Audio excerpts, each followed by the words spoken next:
that they would probably look at that and say, well, Jesus is actually saying to the rich young man, sell all thou hast and give to me, that Jesus wants all the money. But that's actually not what he says in the New Testament. He says, give it to the poor and then come follow me.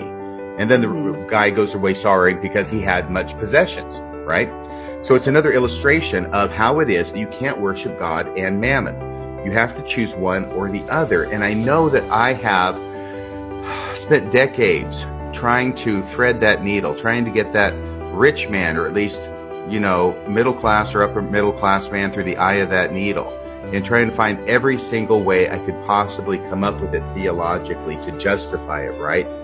But you can't.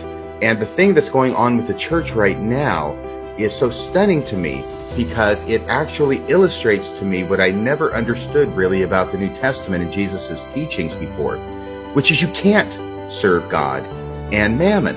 And the church is trying to, ostensibly, let's give them, credit, they're trying to do both, but they keep coming down on the mammon side, because you can't worship both.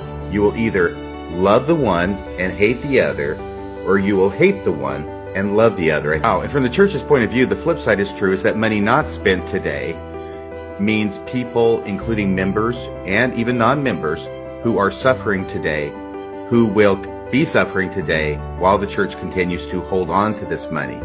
And the church says, we're waiting for a rainy day, folks. We're waiting for a rainy day. COVID, worldwide pandemics do not qualify. We're waiting for something really big to happen before we dip into that account. And that's the allure. That's what Paul is talking about. The love of money is the root of all evil. This is evil what the LDS church is doing. I sound like I'm some kind of preacher on a soapbox. I apologize. But it's when I see how real what Paul said there, what Jesus is saying here, how it really works. And having this illustration, which is very disappointing to me, to be the LDS church, proving the New Testament true, but not in the way that they would like to be seen as proving the New Testament true.